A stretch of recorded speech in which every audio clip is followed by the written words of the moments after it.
আজ আমি আপনাদের সাথে আবার একটা পিঠে রেসিপি শেয়ার করব, যেটা ভীষণ খেতে সুন্দর, ভীষণ মজার, তৈরি করো ভীষণ সোজা।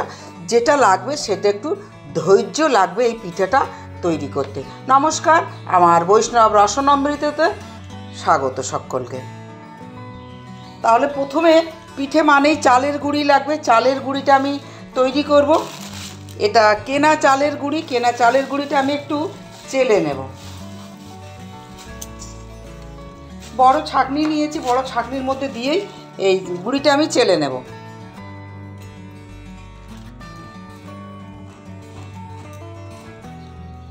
এগুলো আর নেব না, এগুলো আমি বাতিল করে দেব। এটুকুই আপাতত চেলে দিলাম, আশা করছি এতেই আমার হয়ে যাবে। যদি দরকার লাগে তাহলে আরও গুঁড়ি চালবো। এখন আমি গ্যাসের কাছে চলে যাব। গ্যাস জ্বেলে দিয়েছি, গ্যাসের উপর কড়াই চাপিয়ে দিয়েছি। 1 গ্লাস, এটা 300 ml জল, আমি 500 ml জল দেবো। আরও হাফ গ্লাস জল দেব, আরও হাফ গ্লাসের বেশি জল দিলাম, অর্থাৎ 500 ml মতো জল দিলাম। গ্যাসের হিট ফুলে করে দিলাম।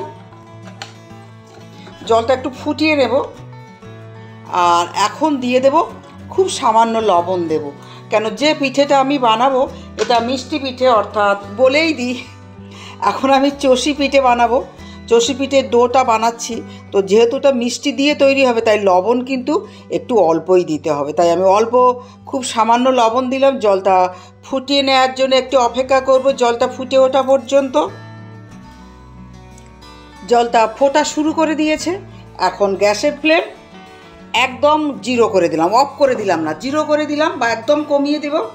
এখন অল্প অল্প করে চালের গুঁড়ি দেবো আর নাড়ব।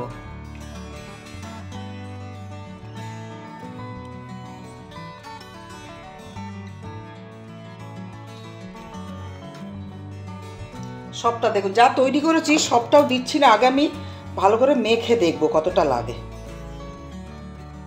যেহেতু এটা কেনা চালের গুঁড়ি, অর্থাৎ শুকনো চালের গুঁড়ি, এতে কিন্তু গুঁড়ি একটু বেশি লাগে বা চালের গুঁড়ো একটু বেশি লাগে। যদি আপনারা নিজেরা গুঁড়ো করে তৈরি করেন তখন কিন্তু জল অবশ্যই কম দিতে হবে, তখন জল ভীষণ কম লাগবে। সেইটা কিন্তু খেয়াল রাখতে হবে যে কোনো পিঠে তৈরি করার সময়। চুষি পিঠেই তৈরি করেন আর যে কোনো পুরের যদি ডো বানান তখন কিন্তু এটা খেয়াল রাখতে হবে যে আপনি চালের গুঁড়োটা কী থেকে নিচ্ছেন, সেটা কি কিনে আনা বাজারের গুঁড়ি না নিজে তৈরি করেছেন। যদি আমার মতো কিনে আনা তৈরি করেন তাহলে অবশ্যই দেখুন 500 জল দিয়েছি আমি, তাও দেখুন আর লাগবে না, এতেই হয়ে যাবে। কারণ আমি এটা ভালো করে বানিয়ে নেব। এখন কাঠের খুন্তিটা নিয়েছি, কাঠের খুন্তিটা দিয়ে, কাঠের খুন্তির জোর বেশি, কাঠের খুন্তিটা দিয়ে আমি এখন নাড়াচাড়া করব, যাতে চালের গুঁড়োগুলো খুব ভালো করে সেদ্ধ হয়ে যায়। সেই জন্য এখনও আমি এটা গ্যাসের উপর বসিয়ে রেখেছি, একদম লো হিটে বসানো আছে। এটা খুব ভালো করে ডোটা আগে গ্যাসের হিটের মধ্যেই পাকিয়ে নেব।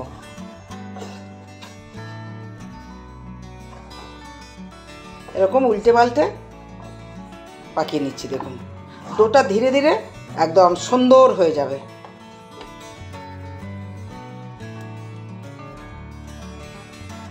কড়ার গা থেকে ছেড়ে দিচ্ছে এবং ডোটা দেখুন একসাথে দলা পাকিয়ে গেছে। এখন গ্যাসের ফ্লেমটা আমি অফ করে দেব এবং এটা ঢেকে দিচ্ছি। ঢেকে দিয়ে মিনিট 10 রেখে দেব। সামান্য একটু ঠান্ডা হতে হবে, অল্প গরম থাকতে থাকতে এটা আমি ঠেসে নেব। হালকা গরম আছে, এই অবস্থাতেই ডোটা নামিয়ে নেব এবং এটা খুব ভালো করে মোলায়েম করে ঠেসে নিতে হবে। হাতে জড়িয়ে যাচ্ছে হালকা হালকা, তো একটু চালের গুঁড়ি এরকম হাতে লাগিয়ে নেব, নিয়ে এটা একদম মোলায়েম করে একটা ডো বানিয়ে নেব। মোলায়েম মসৃণ করে ঠেসে নিয়েছি। এবার দেখুন একটা কাপড় নিয়েছি এবং এটা একটু ভিজিয়ে নিয়েছি। এই ভিজে কাপড়টা দিয়ে ভালো করে মুড়ে রেখে দেব। চষিটা বানাতে তো সময় লাগবে, এরকম ভিজে কাপড়ে মুড়ে রাখলে যে সুবিধা হবে, তাহলে এটা আর শক্ত হয়ে যাবে না। এটা ভিজানো থাক, আমি এবারে রেডি হব এটা বানানোর জন্যে। কাপড়টা সরিয়ে নেব। একদম পনিরের মতো হয়েছে দেখতে।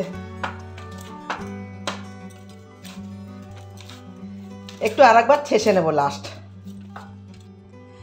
প্রথমে একটা কুলো পেতে নিলাম। কুলোটা আমি ভালো করে ধুয়ে মুছে নিয়েছি। এবার একটা চাকি রাখা হলো, দিদি তৈরি করছে।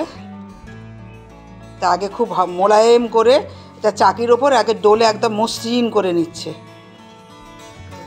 এবার একটা ছোট টুকরো কেটে নেওয়া হয়েছে। দেখুন, একটু ধৈর্য, বলেছিলাম না এগুলো খেতে সুন্দর, কিন্তু যেটা দরকার সেটা কঠিন কিছু না, কিন্তু যেটা দরকার সেটা হচ্ছে ধৈর্য। একটু ধৈর্য ধরে এটা করতে হবে। এরকম আগে ছোট্ট একটা টুকরো নিয়ে লম্বা করে কেটে নেওয়া হয়েছে। আর একটা কেটে নেওয়া হচ্ছে, আর একটা এরকম লম্বা করে কেটে নিয়ে তারপর এটা চুষিগুলো কাটতে হবে। হ্যাঁ দেখুন, বেশ কয়েকটা এরকম লম্বা লম্বা করে কেটে নেওয়া হয়েছে। এবার এটা শুরু হবে, শুরু করুন। হ্যাঁ, বাকিগুলো রেখে দিই। এবার একটা নেওয়া হবে, একটা নিয়ে এবারে এই যে কাছ থেকে দেখে একটা ছোট্ট টুকরো করে করুন, একবার ছোটো করে এবার কেটে দেখান কতটুকু কেটে নিচ্ছেন, এবার দেখান। এরকম নিয়ে এবারে দলা দিয়ে এই যে এতটা হয়েছে। এবার আমি একটু কাটবো, এরকম নিয়েছি, আমি হাতে কাটবো। এরকম একটা টুকরো নিয়ে নেবো, দেখুন হচ্ছে।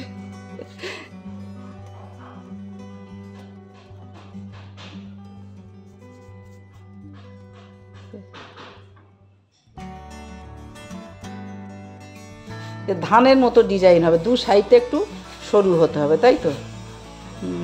আমি প্রথম শিখছি, দেখুন আমি তো প্রথম শিখে যখন পেরে গেছি, যারা আমার মতো প্রথম শিখছেন তারাও পেরে যাবেন। এই যে বললাম, কঠিন কিছু না, শুধু একটু ধৈর্য ধরে করতে হবে।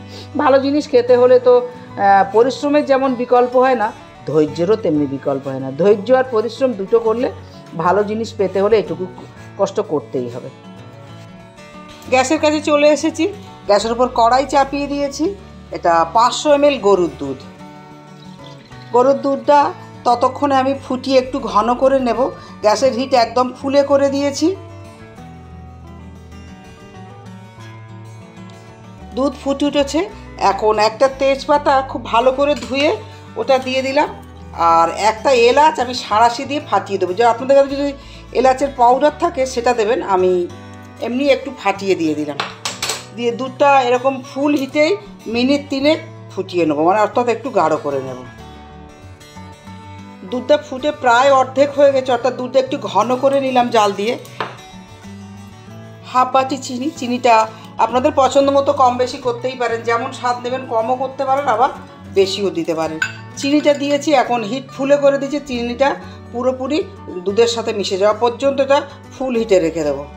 পুরোপুরি দুধের সাথে মিশে গেছে।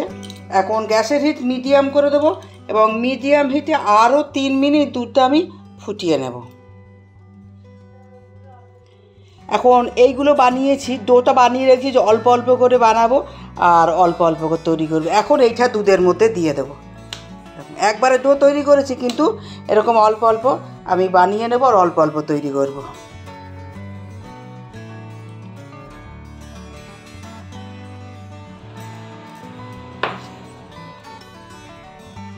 এটা দুধের মধ্যে দিয়ে দেব, এবং গ্যাসের হিটে এখন ফুলে করে দেবো। যেহেতু এই মাত্র চুষিগুলো দিলাম, এখন ফুলে দিয়ে 1 মিনিট আগে ফুটিয়ে নেব, তারপর আবার হিট কমিয়ে দেব। 2 মিনিট ফুটিয়ে নিয়েছি চুষিটা। এখন পাতালি গুড়, অর্থাৎ নলেন গুড়ের পাতালি 1 টুকরো দিয়ে দেব, এবং গ্যাসের হিট একদম কমিয়ে দিয়েছি। তা গুড়টা গলে যাওয়া পর্যন্ত একটু নাড়াচাড়া করে নেব। এখন গ্যাসের ফ্লেম অফ করে দিলাম, আর ঢাকা দিয়ে এটা মিনিট 3-4 রেখে দেবো। 3-4 মিনিট পরে এটা আমি সার্ভ করে দেব। 5 মিনিট পরে চুষিটা একটা বাটির মধ্যে তুলে নিচ্ছি। ঘনত্বটা যেমন হয়েছে সুন্দর, তেমনি দেখতে সুন্দর হয়েছে, আর খেতে যে অপূর্ব হবে সেটা বলার অপেক্ষা রাখে না। আজের মতো ভিডিও তৈরি শেষ হলো। সবাই ভালো থাকবেন, সুস্থ থাকবেন। আবার নতুন দিনে নতুনভাবে দেখা হবে। আজের মতো নমস্কার, রাধে রাধে।